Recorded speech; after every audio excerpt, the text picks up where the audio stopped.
Howdy. Today I have a review for you of the LEGO Marvel Superheroes set number 76207, Attack on New Asgard. This set comes with 3 minifigures, 159 pieces, and retails in the United States for $20. Let's get into it.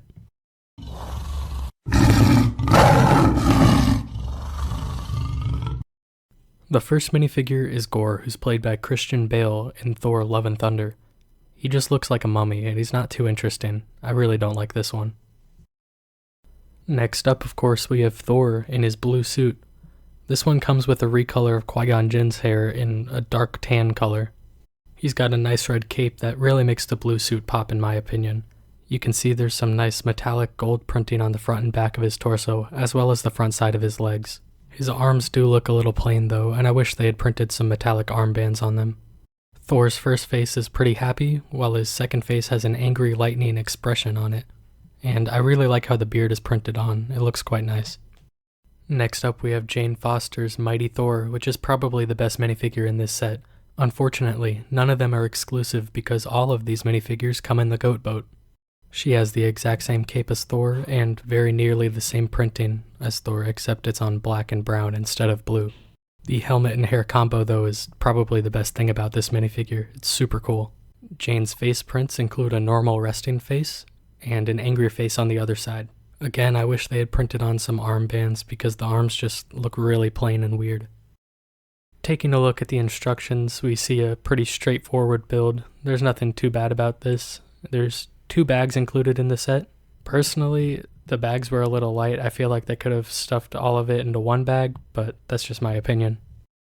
The accessories in the set are actually pretty cool. We have Thor's Stormbreaker for him to hold. It's simply brick built, but it's actually pretty cool and accomplishes the job well. Gorr has his all black Necro sword, which complements his character. It's not very interesting in the slightest. Mighty Thor comes with Mjolnir, which is Thor's hammer. It's been out since 2012, so if you have Thor, you probably have this. It's not too interesting, but it is accurate and relevant, so that's a plus for me. As far as the set's build goes, just look at it and try to justify to me that it's worth $20. The LEGO designers really missed with this one. It looks like a piece of garbage. Admittedly, I don't have the balls to watch the movie, so I can't tell you if this is accurate to the movie, but from the backside it looks even worse, and it just looks like a plant monster. I'm sure there's a plant monster in the movie, but I'm not going to sit down and watch 2 hours worth of Thor content. Thor Ragnarok is my favorite movie from the Marvel Cinematic Universe, but the reviews on this one are just terrible and I don't feel like watching it. I'm also reviewing every set in my backlog, so that's why this video is like a year too late. The only positive thing I have to say about this set is that it has a lot of moving parts. These pincers up here can pinch, I guess. You can move all of the arms individually from several points of movement.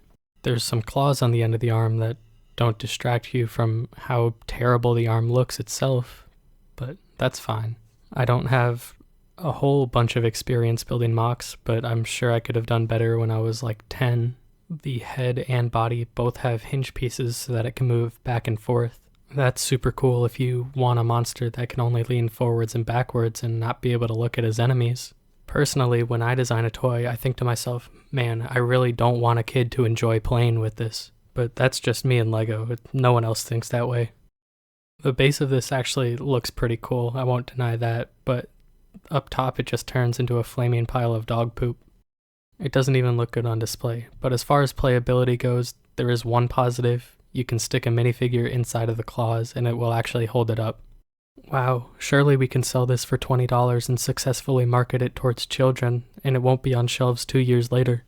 Surely it'll all sell out before it hits $9 on a Walmart shelf, ready for an uninterested LEGO YouTuber to take.